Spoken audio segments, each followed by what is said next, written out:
수강생 여러분 안녕하십니까. 널널한 개발자입니다. 오늘은 2025년 2월 27일 오후 5시 52분입니다. SQL 강의에 최근에 만들고 있었는데 자바 강의 만드느라 또 조금 밀렸다가 다시 또 이어가 봅니다. 챕터 1인데요. 그 앞서 2를 먼저 했죠. 아무래도 이제 설치를 좀 먼저 하는 게 맞다라고 생각을 했습니다. 그래서 설치 부분에서 유의하실 부분 뭐 간단하게 지난 시간에 언급을 해드렸는데, 오늘은 이제 DBMS라는 것에 대한 좀 개요적인 얘기, 뭐 그런 얘기 좀 해보겠습니다. 뭐 MySQL 소개는 뭐 이런 건 뭐 제가 할 필요 있습니까? 그냥 책 보시면 될 것 같아요. 그냥 정리만 하고 넘어갈게요. 제가 좀 드리고 싶은 말씀이 사실은 뭐냐면, 그러니까 DB라고 하는 게 데이터베이스라고 하는 것의 어떤 본질이라고 할까요? 본질에 대한 이야기 조금 해보려고 해요. 그러니까 여기서 본질이라고 하는 것이 어떤 목적에 관한 이야기다, 뭐 그렇게 생각을 좀 하셔도 좋을 것 같아요. 그러니까 DB 왜 쓰냐, 뭐 그 얘기입니다. 결론은 뭐 어쨌든 이제 DB라고 하는 것이 있고, 그것에 대한 매니지먼트 시스템을 사실은 분리해서 얘기를 합니다. 그래서 데이터베이스가 있고 관리 체계가 있는데, 통상의 경우 이제 DB라고 하면은 이제 매니지먼트 시스템까지 이제 포함해서 이야기하는 게 이제 보편적인 어떤 워딩이다, 뭐 그렇게 말씀드릴 수 있을 것 같아요. 그러니까 DB 그 자체, 그 다음에 이제 관리 체계, 운영 기능 등등을 싸그리 다 합쳐가지고 DB다, DBMS다 이렇게 얘기를 합니다.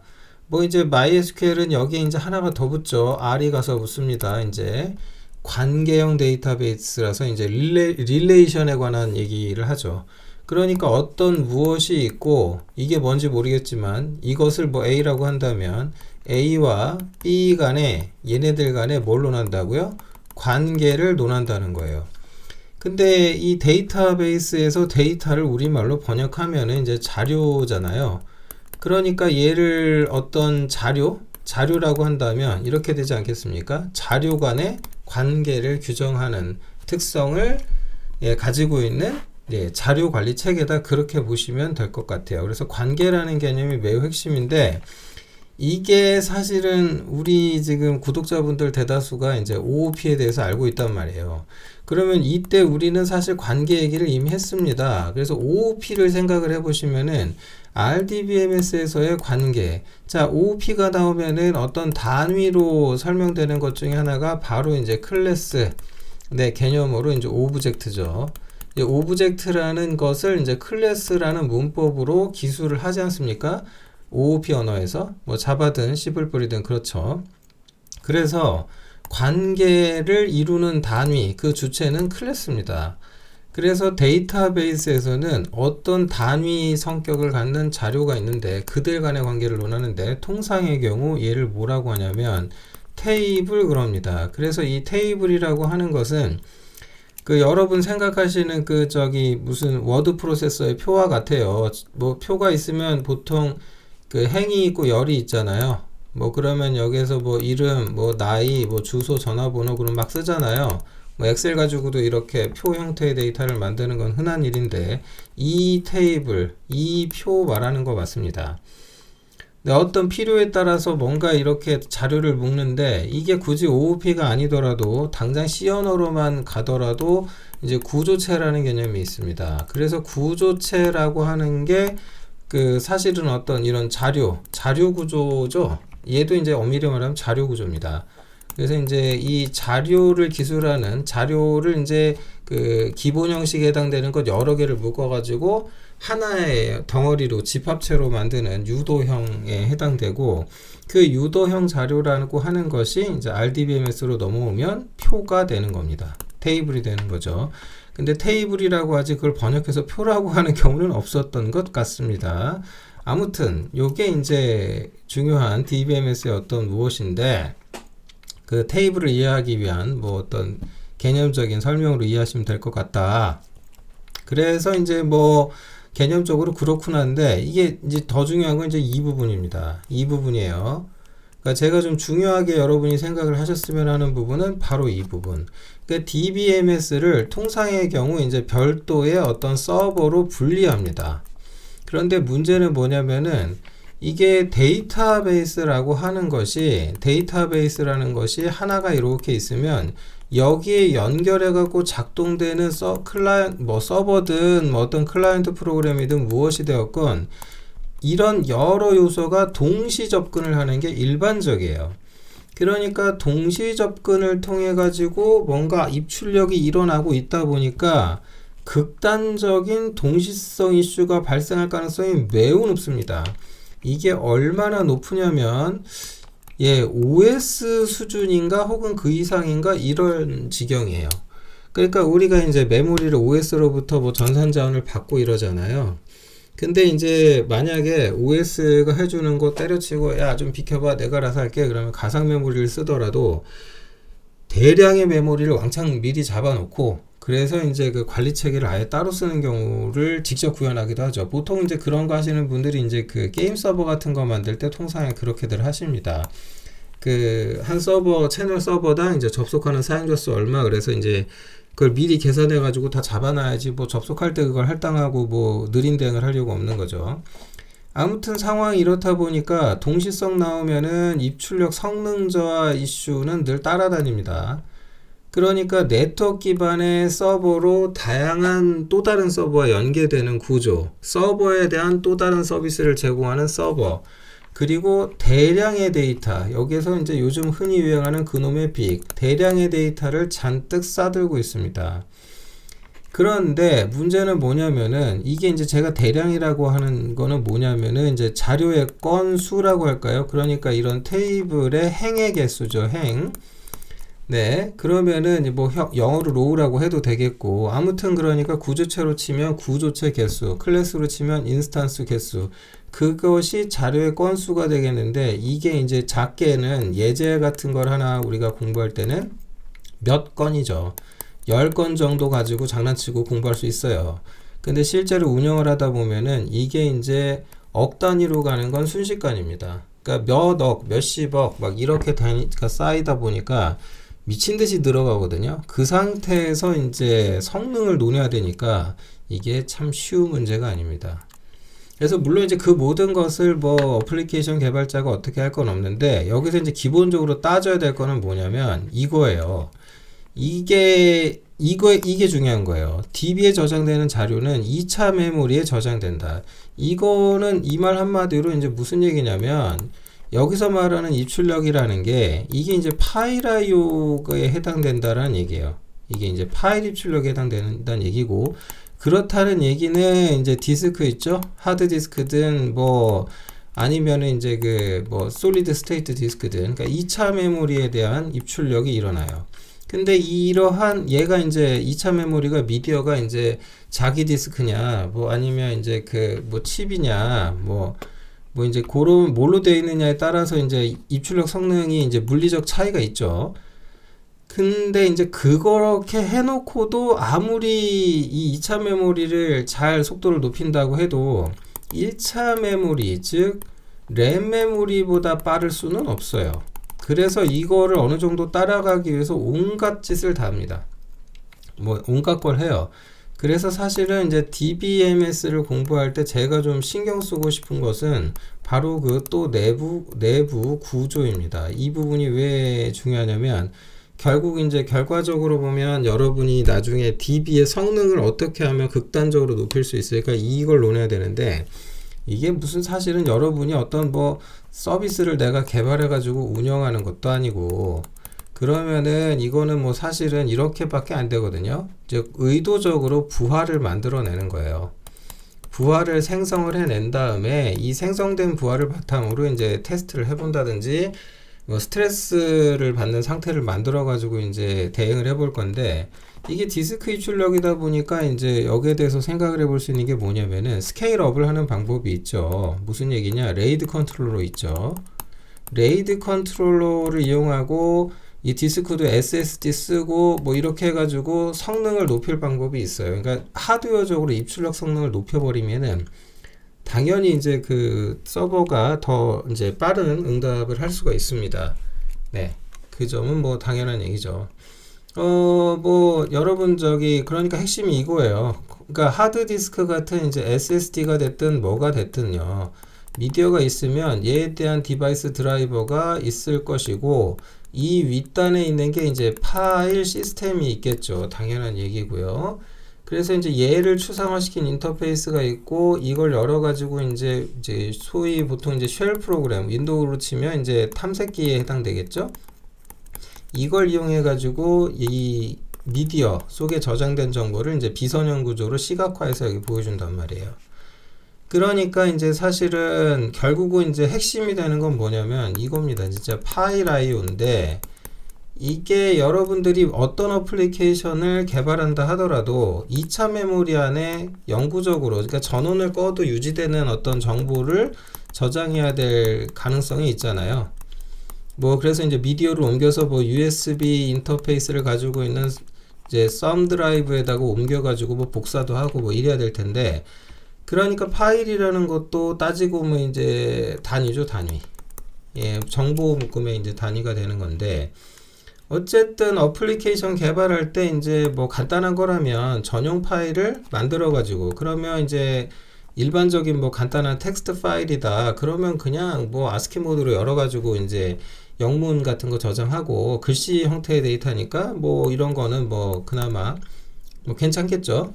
근데 이제 요런 거는 이제 처리량이 이제 적을 때 뭐 그럴 때나 적합한 거고 그리고 이제 뭐 어쨌든 뭐 로컬 PC에서 그냥 뭐 나 혼자 쓴다거나 뭐 이런 경우라면 상관이 없겠죠. 물론 이제 엑셀이라든지 워드라든지 뭐 이런 경우는 전용 파일을 쓰는 것이 뭐 상관없겠습니다. 근데 이제 단점이 뭐냐면 이렇게 되면은 이제 형식이라는 개념이 나오죠. 그러니까 내가 만약에 엑셀이라고 하는 프로그램이 있는데 이 프로그램하고 뭔가 호환성을 갖는 또 하나의 에디터를 만들고 싶어요. 그러면은 나는 이 엑셀이 제공하는 엑셀 파일의 형식이 있을 거 아니에요?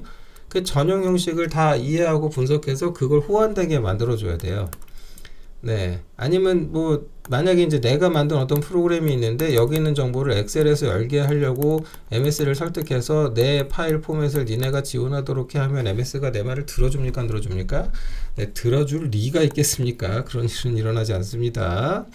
네, 아주 높은 확률로 그럴 가능성이 없어요. 어쨌든 뭐 이렇게 되면 파일 입출력과 관련돼서 형식도 규정을 해야 되고 저장하기, 불러오기, 백업, 뭐 일반적 소위 관리 체계들을 내가 직접 새로 다 구현을 해야 됩니다.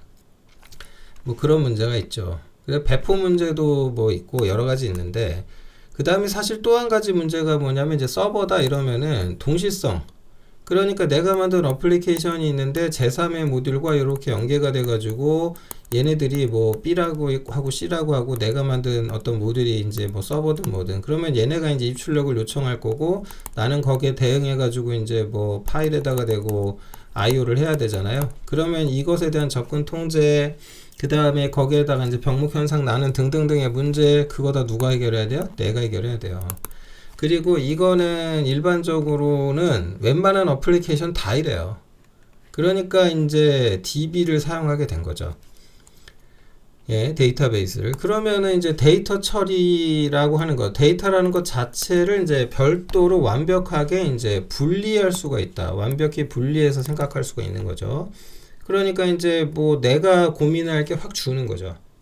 예, 대신에 이제 DB 프로그램을 별도로 쓰셔야 되는 이제 문제가 있는 거고, 이 데이터베이스 프로그램에 대해서 내가 만든 그 응용 프로그램이 얘한테 이제 의존하게 되겠죠. 의존성을 갖게 됩니다. 그러니까 내 프로그램을 뭐 돌리고 싶으면은 뭐 그 어떤 뭐 MySQL 버전 얼마 이상을 쓰셔야 돼요. 미리 설치되어 있다고 치고 뭐 처음에는 또 어떤 테이블이 자료 스키마가 만들어져야 되고 이제 이런 얘기를 하게 된단 말이에요. 네. 그러나 이것이 꼭 단점만은 아니죠. 네, 자료 처리에 대한 이제 범용성을 확보할 수 있기 때문에 그 RDBMS들은 기본적으로 이제 그 지리어의 표준이라고 할 수 있는 SQL 랭귀지를 이제 표준으로 지원을 하게 되는 거죠. 그러면 이걸 지원한다라고 하는 거는 이 호환성을 갖는다는 얘기예요. 무슨 얘기냐?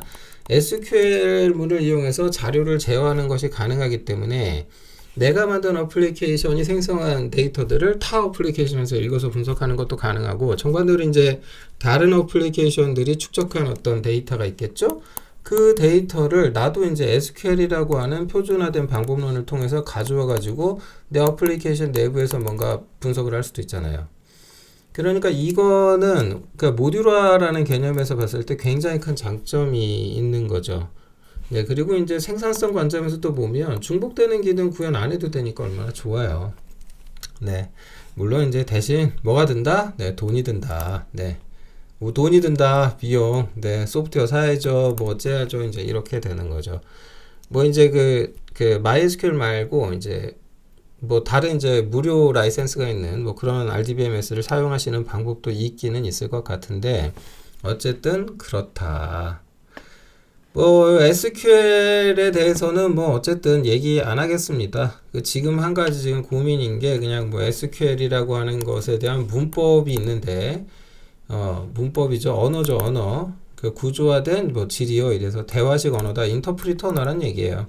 그래서 하나의 구문이 있다면 이 구문을 실행시켜 가지고 그 실행의 어떤 결과를 돌려받는 구조인데 통상의 경우 이제 테이블은 이제 파일에 데이터가 있는 거고 2차 메모리에 그 파일의 형태로 저장되어 있는 것 중에 내가 원하는 조건에 맞는 애들을 찾아내 가지고 싹 모아서 램 메모리에 올려 가지고 보여주는 거죠. 이것도 데이터가 많을 경우는 이제 일부 잘라 가지고 한 요만큼만 잘라서 이제 화면에 보여준다거나 뭐 이렇게 하는 구조입니다. 그리고 이제 웃긴 게 뭐냐면 이게 언어라고 그랬잖아요. 그 안에 프로시저 개념도 있어요. 그래가지고 굉장히 이제 복잡한 로직도 구현이 가능하고 뭐 이게 이제 웃겨지는 거죠. 그래서 이제 소위 이제 여러분들이 웹 개발하시는 분들은 이 그 뭐냐 3티어 구조로 배우잖아요. 이렇게 돼 있다고. 웹 서버가 있고 와스가 있고 그다음 DB가 들어가 있는데 소위 이른바 로직이다라고 하는 거 비즈니스 로직이라고 하는 거 있잖아요. 그거는 와스에만 올라간다고 생각하죠. 예, 그렇게 생각하시고 회사에 취업하시면 불벼락을 맞게 됩니다. 로직이 들어가는 것은 DB에도 들어갈 수 있어요. 여기에도 이제 스크립트가 들어갈 수 있기 때문에 로직이 들어가는 부분은 두 곳이라고 알고 계시는 게 좋겠습니다. 다만 그것이 적절하냐? 적절하지 않죠. 예, 여기다가만 로직을 넣고 분리시키고 얘는 순수하게 이제 자료 관리 체계로 놔둬야 되는데 여기에 또 엉뚱한 얘기를 좀 하자면은 여러분이 실무에 가면 듣도 보도 못하는 솔루션들을 보게 되는데 그 중에 하나가 뭐가 있냐면요. 그 DB 보안 솔루션들이 있어요. 이 DB 보안 솔루션들에 따라서 뭐 특징이 대박인데 뭐 예 어마어마합니다. 진짜 저 솔루션들이 정해주는 어떤 뭔가에 한정을 시켜서 뭔가 입출력을 해야 되는데 하나도 예 정상적인 게 없는 경우가 많습니다.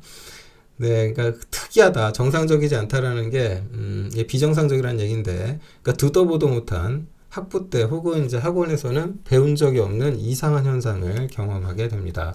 이 보안 솔루션들 플러스 거기에다가 이제 각종 뭔 체계들이 합쳐지면은 그냥 DB에 정보를 넣고 빼는 것 그 자체가 일입니다. 어마어마합니다, 진짜. 네, 어마어마해요. 이거는 뭐 나중에 가서 직접 겪어보시면 될 것 같고요.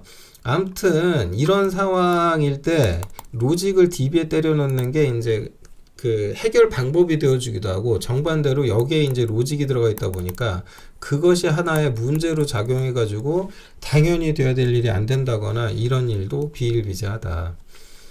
실무란 그런 거 아니겠습니까? 예, 부모님 집에 얹혀서 따뜻한 엄마가 해주시는 따뜻한 밥 먹고 살다가 나와서 자취하면 당장 빨래하는 것부터가 고생스러운 일이라는 걸 알게 되죠.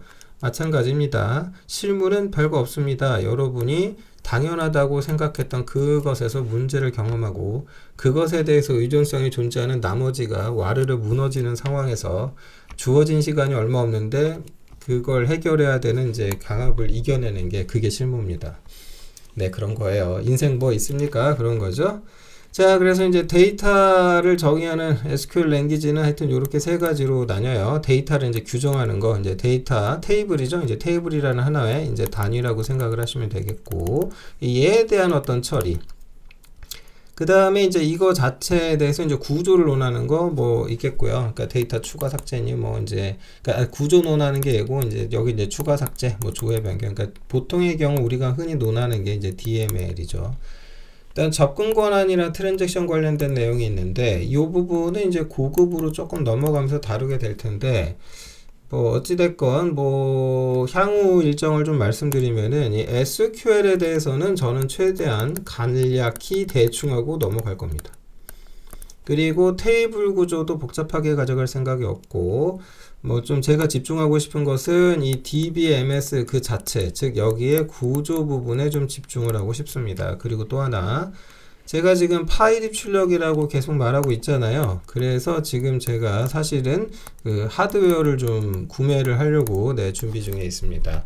그래서 이제 그 DB 서버를 별도로 빼고 제가 이제 그 터미널로 접속해서 이제 그 네트워크 이제 그 연결을 어떻게 할까 지금 그것도 고민 중인데 의미가 있는지 모르겠는데 10GBps 네트워크를 구축을 할까 말까 지금 이거 고민 중이에요. 이거 어차피 그 일반적인 경우에는 이제 원지 하드웨어도 이제 1GBps급도 이제 그 하드디스크 하나는 감당을 못 하거든요. 네트워크가 더 빨라요. 근데 이제 제가 좀 성능을 높이게 되면은, 그러니까 뭐 레이드 붙이고 어떻게 해서 이제 하드를 스케일업을 하게 되면은 이제 10G까지는 당연히 이제 커버가 안 되겠지만 그래도 어느 레벨까지는 IO가 커버가 돼줄 것 같아요. 그래서 이런 구성을 조금 제가 고민을 좀 하고 있습니다. 그래서 이걸 고민해가지고 구축을 한 다음에 나중에 말씀을 드릴게요. 어쨌든 현재는 지금 이쪽으로 좀 마음이 기울고 있는 중입니다.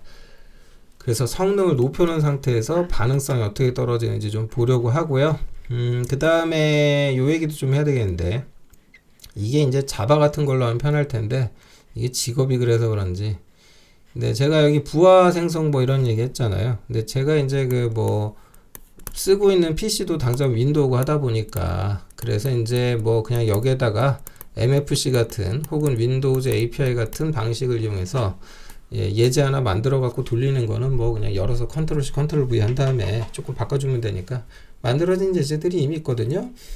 그래서 이제 가급적 요 C++ 베이스로 예제를 만든 다음에 그 ODBC 인터페이스라고 있어요. 그래서 이제 ODBC 인터페이스로 DBMS에 연결을 한 다음에 이제 거기에 부하 생성을 하는 것부터 그 상태에서 뭔가 이제 해본다거나 이런 형태로 좀 테스트하는 정보를 보여드리도록 하겠습니다.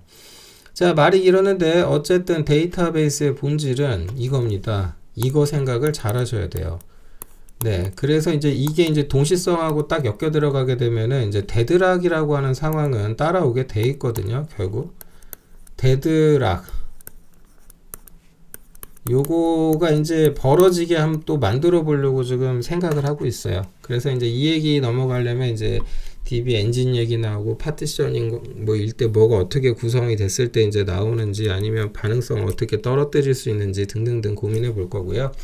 거기에 이제 자료 간의 관계 문제 집어넣으면 얼마나 더 떨어지는지 그런 것도 좀 살펴보겠습니다. 아무튼 그래서 SQL 그 자체는 너무 깊이 안 간다 라는 말씀 드리면서 오늘 순서가 바뀌어서 챕터 1은 여기서 마무리 짓도록 할게요. 자, 저녁 시간이죠. 퇴근하고 계실지도 모르겠네요. 야근하시는 분들은 지금 또 식사하러 이동 중이실 수도 있겠다라는 생각이 듭니다. 아무튼 평안한 저녁 보내시고요. 영상은 여기서 마치겠습니다. 고맙습니다.